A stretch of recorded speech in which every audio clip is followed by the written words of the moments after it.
Hello बच्चों, स्वागत है आपका अपने YouTube channel today's study classes में। बच्चों, आज हम लर्निंग आउटकम्स आधारित लर्निंग गैप सामग्री कक्षा 8 विषय हिंदी का लर्निंग आउटकम्स H710 करेंगे, जिसमें बच्चों अलंकार के बारे में बताया गया है। ठीक है, तो बच्चों आप यहाँ देख सकते हो पाठ्य सामग्री पाठ 11 वात्सल्य के पद सूरदास। तो बच्चों आप यहाँ पढ़ सकते हो। यहाँ लिखा है बच्चों, मैया मोही दाऊ बहुत खिजायो, मुँह से कहत मोल को लीनहो, तो ही जसुमत कब जायो।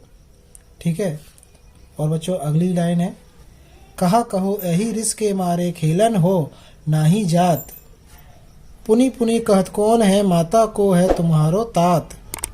और बच्चों अगली लाइन है, गोरे नंद यशोदा गोरी तुम कत श्याम शरीर, तारी दे दे हसद ग्वाल सब सिखे देत बलवीर।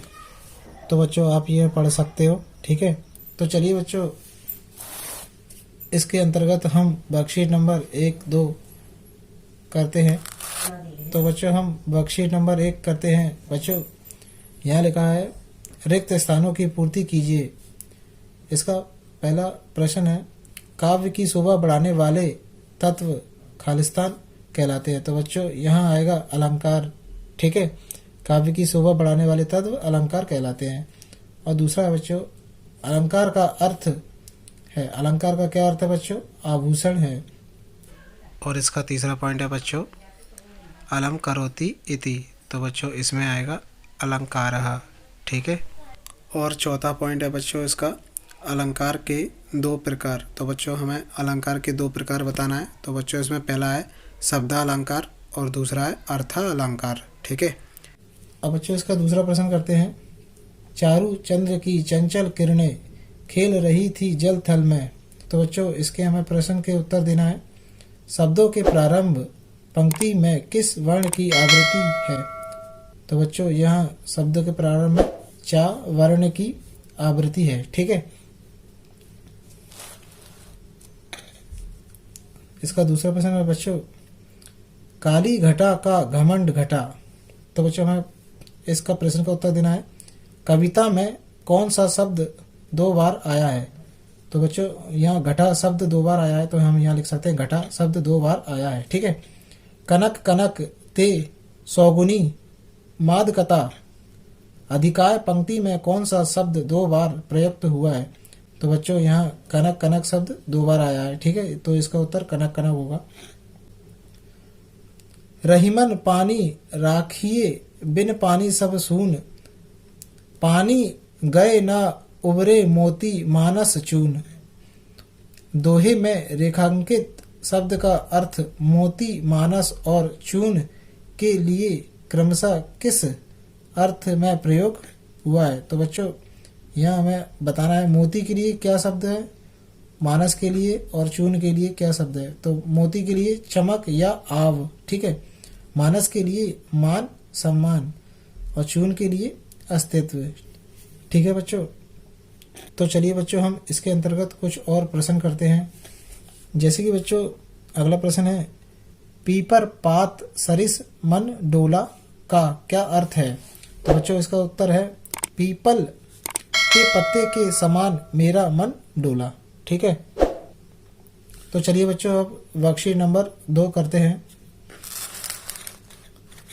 यहाँ लिखा है बच्चों, बड़े बड़ाई ना करे बड़े ना बोले बोल, हीरा मुख से कब कहे लाख टका मेरा मोल। तो बच्चों यहाँ रहीम के दोहे है ये। ठीक है, और दूसरा दोहा है बच्चों, करता था सो क्यों किया अब करी क्यों पछताए, बोया पेड़ बबूल का आम कहाँ से खाए। तो बच्चों यहाँ कबीर जी का दोहा है।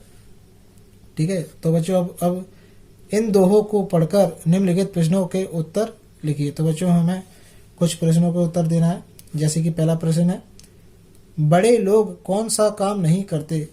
तो बच्चों इसका उत्तर है, जो सचमुच बड़े होते हैं वे अपनी बड़ाई नहीं किया करते, बड़े बड़े बोल नहीं बोला करते। ठीक है, इसका अगला प्रश्न है बच्चों, कौन अपना मूल्य स्वयं कभी नहीं बताता। तो बच्चों इसका उत्तर है हीरा। हीरा अपना मूल्य स्वयं कभी नहीं बताता। ठीक है, इसका अगला प्रश्न करते हैं बच्चों। रहीम जी के दोहे में शब्दों के प्रारंभ में किन वर्णों की आवृत्ति 2 या 2 से अधिक बार हुई है? तो बच्चों हम यहाँ देख सकते हैं, बड़े बड़ाई ना करे, बड़े ना बोले बोल। तो आप यहाँ देख सकते हैं बच्चे, बा शब्द बार बार उपयोग हुआ है। तो बच्चों इसका उत्तर है बा वर्ण की। ठीक है, कुछ और प्रश्न करते हैं बच्चों। अगला प्रश्न है बच्चों, कबीर के अनुसार बबूल का पेड़ बोने से क्या खाने को नहीं मिल सकता? तो बच्चों इसका उत्तर है बबूल का पेड़ बोने से आम खाने को नहीं मिल सकता है। ठीक है, अगला प्रश्न करते हैं, कोई व्यक्ति कब पछताता है? तो बच्चों इसका उत्तर है बुरे कार्य करने के बाद या समय निकल जाने के बाद व्यक्ति पछताता है। ठीक है, इसका अगला प्रश्न है, कबीर के दोहे की प्रथम पंक्ति में किस वर्ण की आवृत्ति है? तो बच्चों इसका उत्तर है का वर्ण की। ठीक है, तो बच्चों आप यहाँ देख सकते हो कबीर के दोहे में प्रथम पंक्ति में किस वर्ण की आवृत्ति हुई है? का। तो बच्चों इसका उत्तर है का वर्ण की। ठीक है, कबीर के दोहे की दूसरी पंक्ति में किस वर्ण की आवृत्ति है? तो बच्चों कबीर के दोहे की दूसरी पंक्ति में बा वर्ण की आवृत्ति हुई है। ठीक है, बा वर्ण की हुई है। ठीक है, इसका अगला प्रश्न है बच्चों, कविता में शब्दों के प्रारंभ या अंत में एक ही वर्ण की आवृत्ति का क्या प्रभाव पड़ता है? तो बच्चों इसका उत्तर है कविता में शब्दों के प्रारंभ या अंत में एक ही वर्ण की आवृत्ति से कविता में लय आती है। ठीक है, अगला प्रश्न करते हैं बच्चों, इन दोहों में कौन सा अलंकार है? तो बच्चों यहाँ हम लिख सकते हैं यमक अलंकार।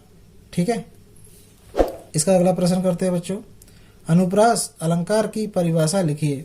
तो बच्चों इसका उत्तर है अनुप्रास अलंकार जब काव्य में किसी वर्ण की आवृत्ति एक से अधिक बार होती है, अर्थात कोई वर्ण एक से अधिक बार आता है तो उसे अनुप्रास अलंकार कहते हैं। जैसे कि बच्चों एक उदाहरण है, तरणी, तनुजा, तट, तमाल, तरुबर, बहु, छाए।